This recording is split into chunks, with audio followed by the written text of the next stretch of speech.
I call the January 10th, 2022 Ludington City Council meeting to order. Welcome and thank you for your attendance. Before we proceed, please check your electronic devices and ensure they are silenced. Madam Clerk, would you call the roll, please? Councilor Terzano? Present. Councilor May? Here. Councilor Winchesky? Here. Councilor Johnson? Here. Councilor Stibbitz? Here. Councilor Kane? Present. Councilor Pulcher? Here. All present. Thank you. In lieu of an invocation, please join me in 20 seconds of silence and self-reflection, followed by the Pledge of Allegiance.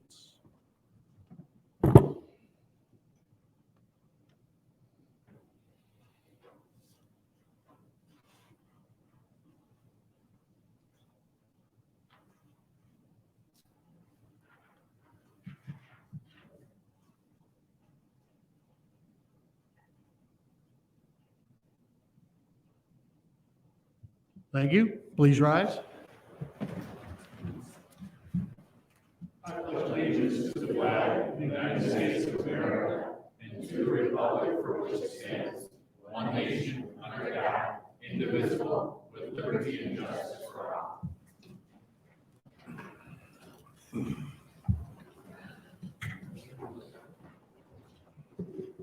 I'll open the floor for public comment, and I request anyone wishing to address council, please step forward to the lectern and proceed after stating your name and address. Each speaker will be allotted 3 minutes. Please speak directly into the microphone and address all comments to this chair. There'll be another public comment opportunity following communication from city officials. Ms. Quinlan, if you're ready, the floor is open. Annette Quillen, 606 East Court, Ludington, Michigan. This is a new year. I would like to remind the council that you're elected officials. You represent those who voted for you, those who didn't vote for you, those registered to vote who couldn't vote because of illness, disability, or lack of transportation, and those who could not register to vote, for those who don't have street addresses because they live in transient living arrangements or homeless. Keep in mind the values of the majority. Do what is right for the whole community. Look into the future 20 years. See if you can plan for the community's future needs and have a happy year governing. Thank you.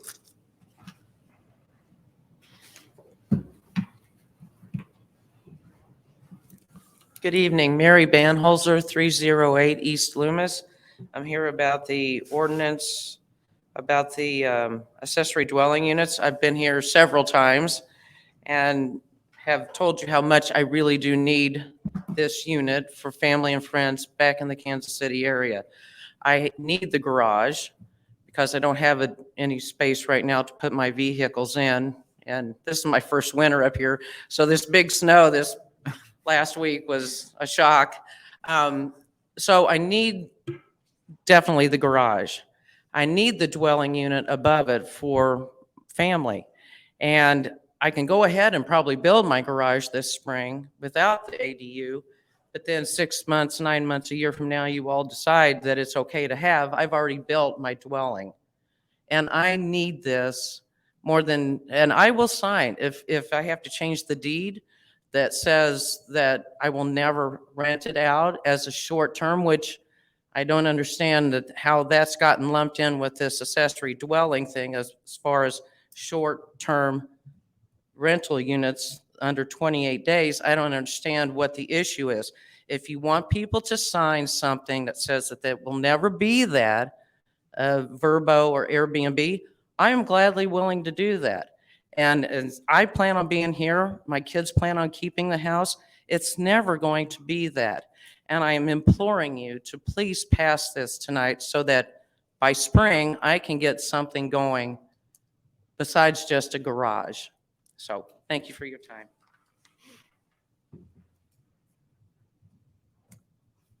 Anyone else wishing to address council?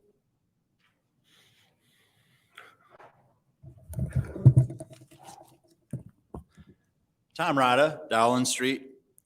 At the last meeting, this council approved a $260,000 bid to reconstruct the finger pier at the end of Loomis Street. For years, the pier was undermined throughout, and the last section of it sunk into the harbor due inarguably to faulty engineering. So what the city did was to retain those same engineers, Prane and Newhoff, and allow them to conduct a closed bidding process to select a contractor to repair the recent project at a cost adjusted for inflation more than twice of what it costs to install the pier. This council rewards Prain and Newhoff's engineering failure by rehiring them to do the repair at great cost to the locals. Grants paid for this pier the first time. This time, local citizens are given a much larger bill to subsidize the rebuttressing of a useless pier, redesigned by an engineering firm who couldn't do it right the first time. Will we need to spend the better half of $1 million to repair this non-functional pier 10 years from now, using the same engineering firm with a firm record of failure and their handpicked crony contractors? The DDA operating fund has a troubling expense similar to the one I pointed out at the last meeting. That time it was Heather Tykowski profiting from the public trow by utilizing her family's business, Safety Decals, to make signs for the city without any of the necessary public declarations. This time is DDA Marketing and Communication Manager Jen Tooman benefiting from her public service by having her company, Design Duck, get $337 for what it describes as an Adobe Creative Suite split. One wonders what this money is being used for, since the Adobe Creative Suite software was discontinued in 2013, according to Wikipedia. Adobe announced then that it was retiring the Creative Suite branding in favor of Creative Cloud and making all future feature updates to its software available via the Creative Cloud subscribing service. One also wonders what rationale the city has to split the cost of 10 years defunct software with a private business owned and operated by the DDA Marketing and Communication Manager. It seems inappropriate on many levels. Thank you.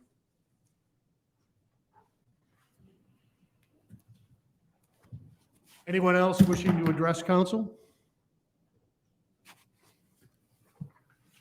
Seeing none, I'll close public comment and move on to the approval of the consent agenda. But before I ask for approval of that agenda, I'd like to ask that the minutes of our last meeting of council on December 20th, 2021 reflect two changes. The list of 2022 appointees for city boards posted in those minutes erroneously reported those appointments were for the calendar year 2021 and should obviously read 2022. And Kay Holman was also listed as an appointment to the Senior Citizens Advisory Board. She had been on that board but sought not to be reappointed. That appointment should list Annette Quillen instead. Let this notification serve as a verbal correction, and I apologize to Ms. Quillen and former Mayor Holman for the confusion and ask that the consent agenda reflect those changes. Clerk Luskin has already seen the appropriate corrections to effect these changes, and they have been made. So tonight's consent agenda consists of the approval of the council minutes of December 20th, 2021, as amended, the approval of the bill payment for the period commencing December 10th, 2021, 20th, 2021, and the adoption of the agenda as I've asked for it to be amended. And do I have a motion to approve this consent agenda as amended? So moved. Support. Motion by Counselor Terzano, seconded by Counselor Johnson to approve this consent agenda as amended. Any questions or additions? All those in favor signify by saying aye. Aye. Opposed? This motion is carried. Been my honor for the past 3 years, this is the fourth, to make the annual appointment of Mayor Pro Tem on our agenda. As per section 3.3 of the city charter, the council shall elect from amongst its members each year a Mayor Pro Tem who shall act as mayor during the absence or disability of the mayor. Council, I'll open the floor for nomination. I'd like to nominate Les Johnson, who's done it for the last couple of years and is the senior person on the council. Second.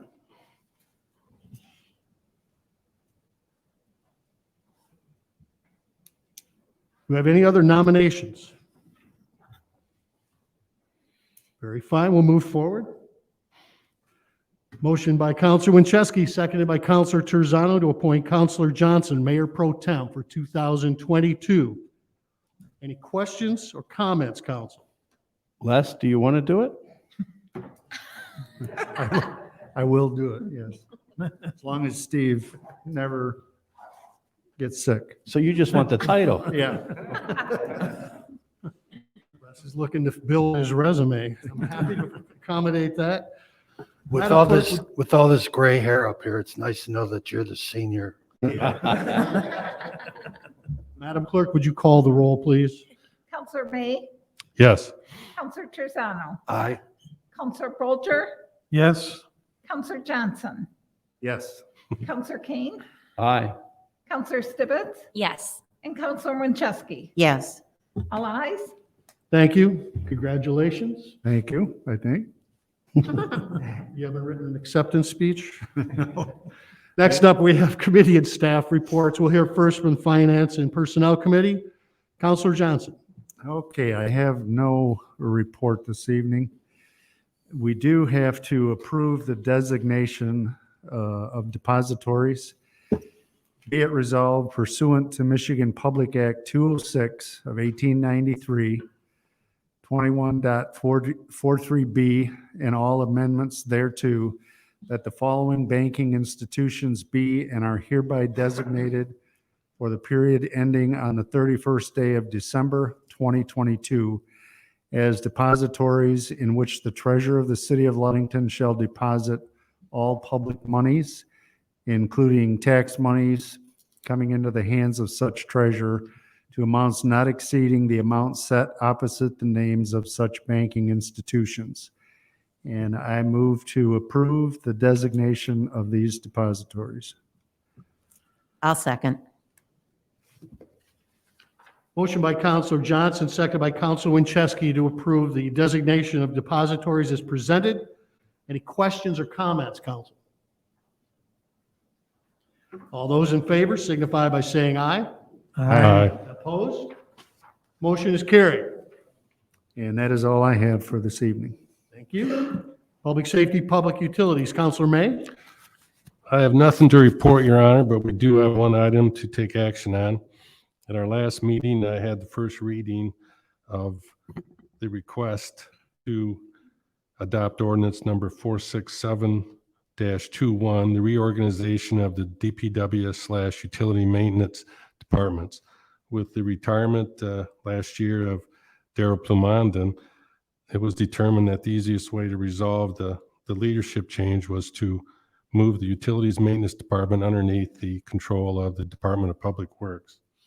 As a result, the ordinance was written, it was read, and now at this time, I'd like to make a motion to have it be adopted. Firsthand, though, I'm going to ask the city manager to explain. It's not really definitive in the ordinance that it doesn't delineate that it's actually being placed underneath the DPW banner. So could you explain that, Mitch? Absolutely. For those of you that were on council or paid attention to council last year, early last year after Carol Ann's retirement, we worked on an ordinance that was very explicit in combining all of those departments together.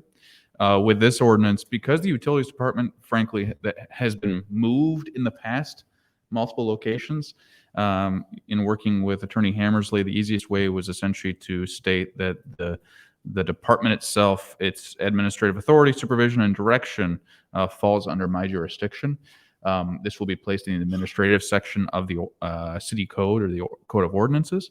And so that allows for a little bit more flexibility now and into the future. Thank you. And I'll support the motion.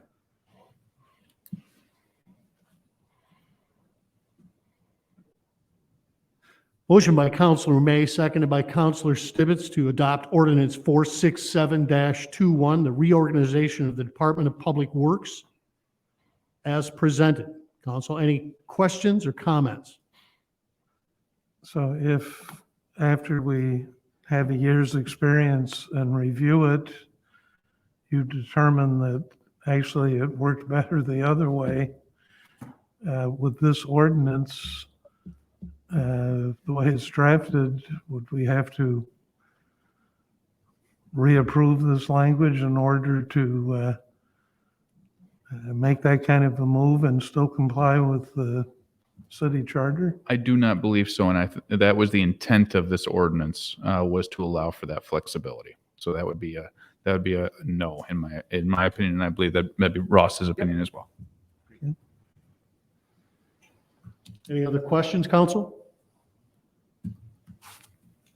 Before us, we have the adoption of ordinance 467-21, the reorganization of the Department of Public Works. Madam Clerk, would you call the roll, please? Counselor Winchesky, Yes. Counselor Johnson, Yes. Counselor May, Yes. Counselor Stibbits, Yes. Counselor Kane, Aye. Counselor Truzano, Aye. Counselor Bulger. Yes. All ayes. This motion is carried. Thank you, council. And that's all I have, Your Honor. Thank you, Counselor. Buildings and licenses, long-range planning. Counselor Terzano. Thank you, Mr. Mayor. I have no report. I have one action item. And I move to adopt ordinance number 460-21, accessory dwelling units. And I'll explain afterwards. I support that. Motion by Counselor Terzano, seconded by Counselor Bulger to adopt ordinance 460-21, approving the zoning of accessory dwelling units as presented. Council, we have any questions or additions? I just want to, and I'll ask city manager to elaborate. As we all know, the statewide legislation died in Senate subcommittee. And so if they want to take it up again, they're going to have to start anew. Both of our representatives, Representative O'Malley and Senator Vanderwall, are well aware of the positions that Ludington has on this. Senator Vanderwall expressed, I believe, to the city manager that there really wasn't a lot of support in the Senate for the House version of this legislation. And in fact, the author of the House legislation has said before any new legislation may come up in the next legislative session, they will engage a wide-ranging working group to come up with the appropriate language. And Mitch, Yeah, if you have- that is 100% correct. And I think also you may have a change in discussion as the legislative districts have been redrawn. That will be an interesting impact on this as well, because some of, frankly, the lakeshore or tourism located economies may have changed representatives and may change the political impact of discussions. So I believe that conversation will come up likely later in the spring or summertime, if that, because as we all know, anytime there's an election year, sometimes hot button items aren't necessarily talked about. And I would venture a guess that short-term rentals is a hot button item for a lot of communities. So this may not even be discussed as part of that working group or brought as legislation this year. Hopefully we at least have some sort of a dialogue moving forward. So. My final comment is I brought up the stuff about short-term rental legislation because that seemed to be the major concern of the council when it was tabled back in November. But I agree with the speaker tonight. I think the two issues are totally separate. But that be as may, if there's any questions that anybody has about this ordinance, I'll try to answer them. So the concern that I have still exists. However, it doesn't look like we're going to have an ordinance or a statute to deal with for some time, if at all. The merits of allowing this outweigh the possible long-term concerns that I expressed. And I'm ready at this point to support it. And I appreciate the pause to let things develop, but I don't think we need to wait any longer. And I have to agree with Counselor Balger too. I think we took the right step in waiting and pausing until the state decided what they were going to do last year. And now that they haven't acted on it, they may take it up again and they may not. It's been several years that they've talked about short-term rental laws, and nothing has come to fruition yet. So I agree with Counselor Balger too, and I think it is time. We did say, and I appreciate everyone waiting and pausing, because I think that was the right thing to do too. So I will vote for this tonight too. Any further comment, council? Before us is a motion to adopt ordinance 460-21, approving the zoning of accessory dwelling units. Madam Clerk, would you call the roll, please? Counselor Kane, Aye. Counselor Stibbits, Yes. Counselor Truzano, Aye. Counselor Bolger, Yes, Counselor Winchevsky, Yes. Counselor May, No. and Counselor Johnson. Yes. 6 ayes, 1 nay. This motion is carried. Anything else, Counselor? That's all I have, Your Honor. Thank you. Cemetery, Parks, and Recreation, Counselor Stibbits. Thank you. We actually have no report today and no action items, and that is all. Thank you. Communication from city officials. City Council. Floor is open. City Council? I'd just like to thank everybody who volunteered and assisted on the New Year's Eve. It was a little bit warmer than it has been in past years. We had a very good crowd down there. And I just want to thank all the city workers and the volunteers who made New Year's Eve and the ball drop such a success. I'll second that. Thank you. Council, I'll close the floor, open up for the city manager's report. Thank you. Just a few items to mention real briefly, then I do have two requests for action. First one, as an FYI, we have lost a couple of employees.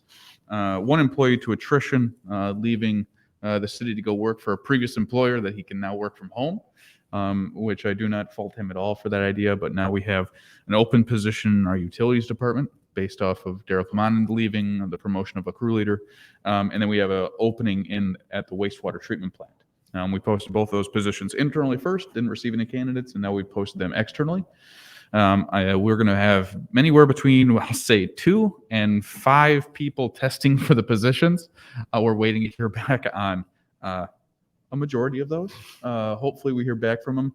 Unfortunately, I had a conversation with an employer today about a similar situation. They have they get 40 applicants, 4 of them might be qualified, and 1 might show up to the actual interview. So it's a frustrating time to try to hire folks, but we will do the best we can to fill these 2 positions. We know we at least have 2 very highly qualified folks. It's whether or not they decide to continue to move forward with our process or not. But I will update council as those positions are filled. As I talked about earlier, I mentioned this some time ago, but legislative redistricting seems to have found a final. We will be losing Representative Malley. Our representative district will essentially go down to the Muskegon area, and we are losing kind of the northern portion of the district. On the Senate side, we will be keeping Senator Vanderwall, but that district will include all of Muskegon. So that will make for, I'm sure, some interesting races for that seat. And then from a congressional standpoint, we will be losing Representative or Congressman Huizenga and gaining Congressman Molinar. So instead of our district going south down to the Holland area, we are now going east to west across the state. I believe Congressman Molinar is from the Midland Clare area, Harrison maybe. He has served in the state house and Senate beforehand, but he is a Republican from the center part of the state. So I did want to give everybody that heads up if you haven't had time to engage with the Citizens Redistricting Commission news and notes, but that happened last week. City redistricting, that came up from a couple of city councilors. Clerk Luskin is hard at work at that, I should say, reviewing the population numbers by street, which is a very daunting task. But she has to have that information out to the voters after the May election via a postcard. So, but as soon as we have that information, even tentatively, I'll make sure to get that, or she will make sure to get that out to council for final review as well. Two quick last items is it was noted in one of the public comments, the pier repair down at Loomis Street. At the last meeting, I made an incorrect statement and stated that it had been posted on the Builders Exchange. At the time, we had the marina project at Harborview going out. That project was posted on the Builders Exchange. With the Loomis Pier repair, the engineers contacted 5 contractors who work on marina contracts or projects. A project like that, a pier project, does not have many folks that will bid on a project like that. And in fact, we only received 1 bid back because of the amount of work. And of course, it was Hardman, but they did contact 5 bidders, but it was not posted on the Builders Exchange. And the final thing I'll note in my report is just a thank you to the DPW crew. We got a lot of snow last week, and they did a fabulous job of trying to keep streets cleared as best as they could, especially with the bigger snow event that we had towards the end of last week. So I do appreciate that. I know Chief Kozel definitely appreciates that. We didn't have nearly as many accidents as what we could have. And thankfully, I'll say it this way, the streets in the city were taken care of today.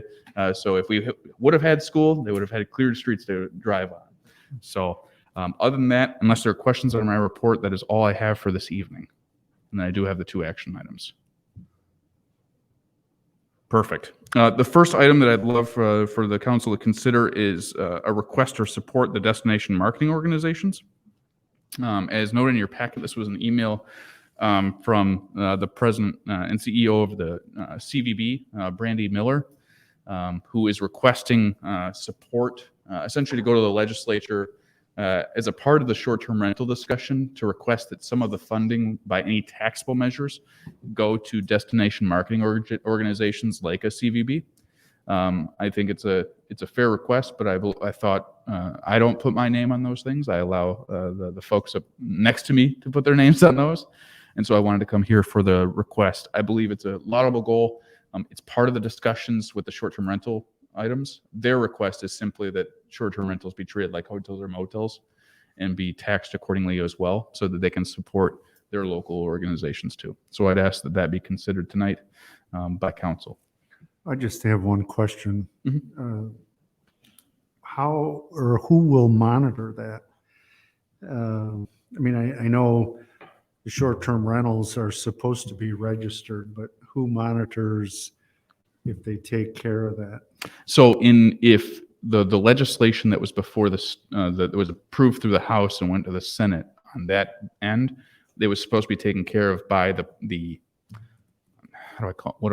the organization that I would refer to them as, the Airbnbs or the VRBOs, the websites or the overarching groups. They were the ones as required under the state bill to monitor, to collect, and to pay the taxes. So it wasn't going to be the individual providers. It was going to be the overarching group that they were part of. And then if they're not a part of that, then they would have been essentially billed on their own. Yep. Do you need a motion on this? If I could, please, sir. Then first, I'd make a motion to support the destination marketing organizations. I'll support. I do have a question, and it's really of Councilor Winchesky. When you were working on the short-term rental ordinances, wasn't this brought up in discussions? I mean, did some people raise it back then? Well, no, we raised a question. We looked into, could any hotels in the city, could the city tax them for a tax? And we can't do that. We checked into that. And Mitch is going to check with some other cities because I know some other cities do that. But at the time, no, this was not something that we looked into. We wanted city revenue from it, but not the Visitor Bureau revenue. I do remember, I think the only time that ever came up, obviously, Councilor Burgett used to serve on the council at the time. He mentioned that there was an equity concern from himself as well as the bed and breakfasts in the area as well. I'd heard that from a couple of the providers in town. Before we continue with discussion here, I want to make sure this is on the books here. We have a motion by Counselor Terzano, seconded by Counselor Johnson to approve a request to support the destination marketing organizations as presented. Please now discuss. If I may, have one more question. Does the boutique hotels pay this to the visitors? Not as of right now that I'm aware of. My belief is that they would be treated like a short-term rental by the state, unless they are no, because anything that runs through Airbnb or those sorts of things, I don't believe would fall to that, to a hotel motel. Okay, Yep. thank you. Because technically even bed and breakfasts opt in to paying the tax. They have the ability to not opt in, but they actually opt in to paying into that. Any other questions? If we support this tonight, what is the actual effect? Is that simply supporting the effort to expand this as opposed to enacting it, or? Correct. Yep. Just the support behind this move by the destination marketing organizations.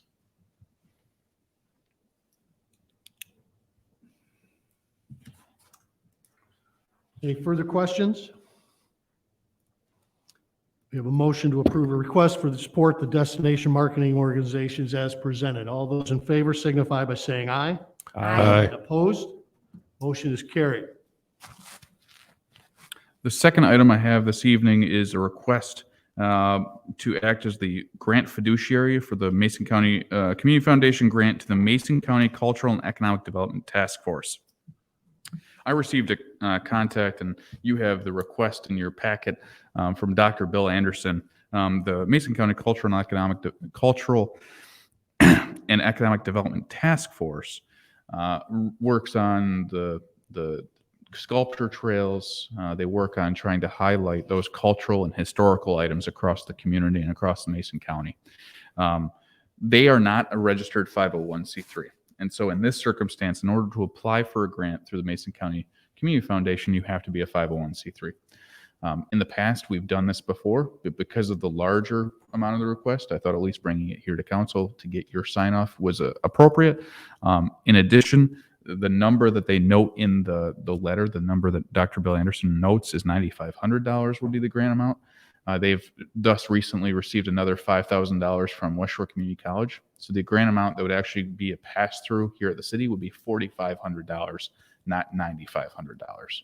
So I would ask that this be approved this evening so I can give Dr. Bill Anderson the good news and they can move forward with the grant application to the Community Foundation, which they've already gotten tacit good news from.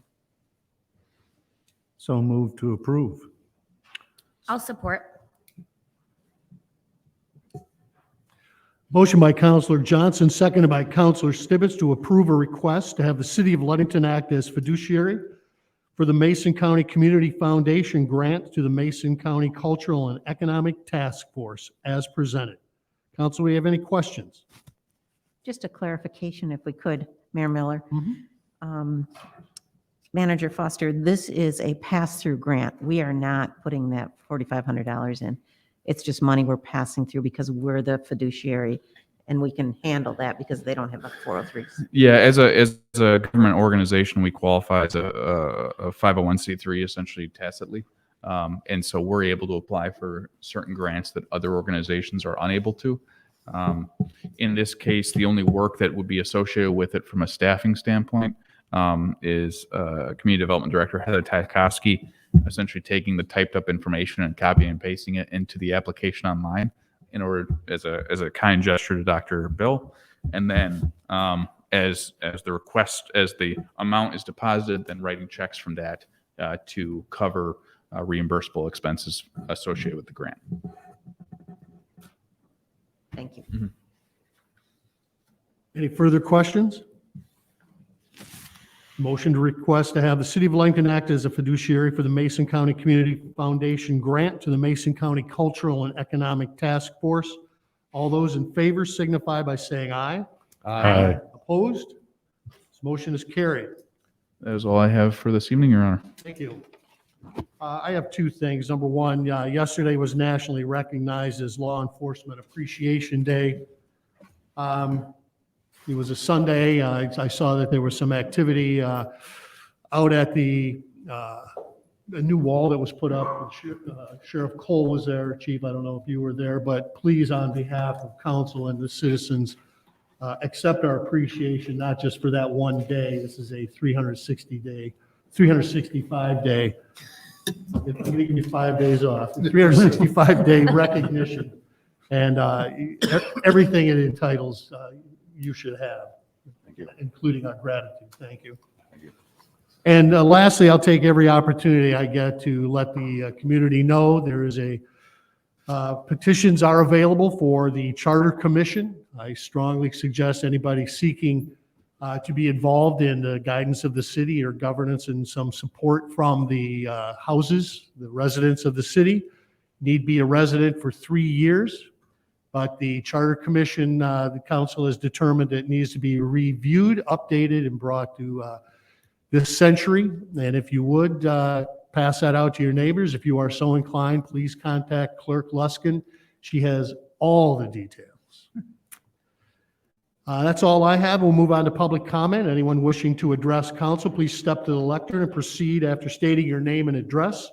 Please speak directly into the microphone and address all comments to this chair, and each speaker is allotted 2 minutes. The floor is now open.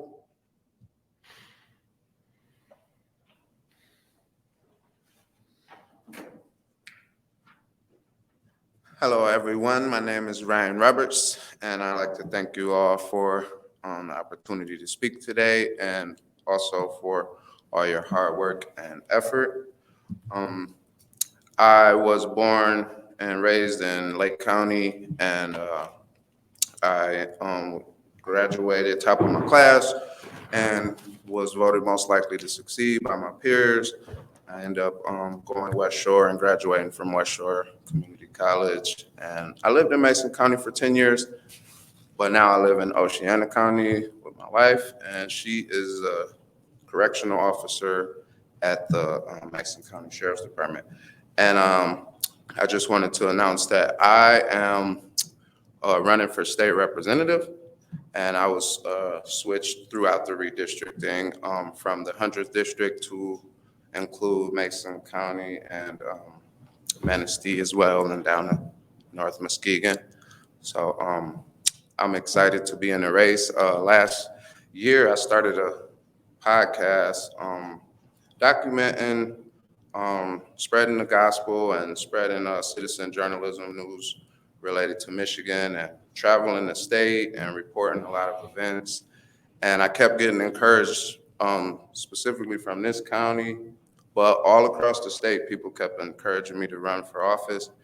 And I never planned on it. And then like about 6 different state representative candidates kept encouraging me to run. And I prayed about it, and I heard that this was something I could do with the guidance of the people and guidance from God. So I stepped in the race. I have a lot of unofficial endorsements from Sheriff Cole and Bill Bailey, Matt DePerno, Pat Colback. A lot of people fighting across the state and locally as well. And just wanted to let you guys know, and I look forward to attending more of these meetings and learning more and more.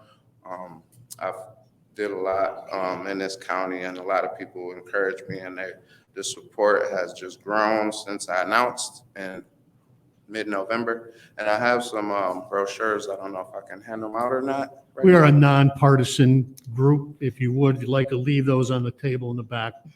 Okay. I appreciate it. That's all I Wish like you to luck. say. Thank you very much. Thank you. Thank you. Any other public comment? If not, I'll close the floor. slow to rise.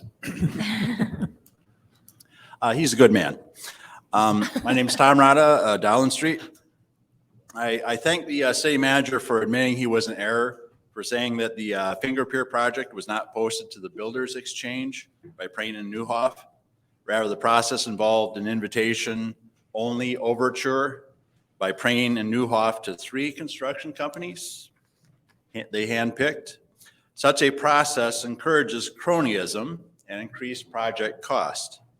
Prain and Newhoff has no interest in cutting costs while soliciting bids to their invitation-only business friends. The more money their partners make, the more money Prain and Newhoff will get as their percentage of construction cost. The city council needs to be ready to make tough decisions to get costs under control. Let's not allow the contractors to set the price. Let's not allow a state senator's business to corruptly get a contract with the city when his bid is 20% higher than another qualified contractor. Be considerate of your duties to the people of this town by doing your part as their representative. Thank you.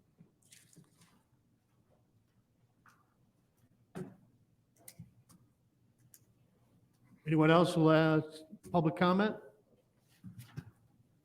I see none. I'll close the floor to public comment, move on to miscellaneous business. Does council have anything further to add before I ask for a motion to adjourn?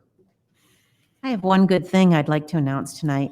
In December, Chris Cossette, our wastewater superintendent, earned the Wastewater Professionals Operator Spotlight from EGLE, the Michigan Department of Environment, Great Lakes, and Energy. He was nominated by Jake Riley from the Cadillac District Office, and this is what Jake said. Chris Cossette is the operator for the Ludington Wastewater Treatment Plant, which is just wrapping up a long overdue large plant upgrade. The plant was an aging double lagoon system with multiple issues that led to the need for plant upgrades. The city began to work to convert the plant to an activated sludge system pre-COVID, which finally went online this summer. Throughout the whole process, Chris was able to somehow keep a level head and run the plant without any major issues. This was no easy task, as it meant there were builders and contractors on site during the whole process and multiple other obstacles and issues that arose during the construction. I think Chris did a terrific job of keeping the plant running and in compliance during the construction and deserves big kudos. So thanks to Chris Cossette for keeping that plant running for us. Thank you, Counselor. Anything else, Council? Then I'll ask for a motion to adjourn. So moved. I'll support. Motion by Counselor Winchesky, seconded by Counselor Stibbits to adjourn. All those in favor signify by saying aye. Aye. Opposed? Thank you very much for your attendance. This meeting is adjourned. Good week. Molly? Jerry? Good week.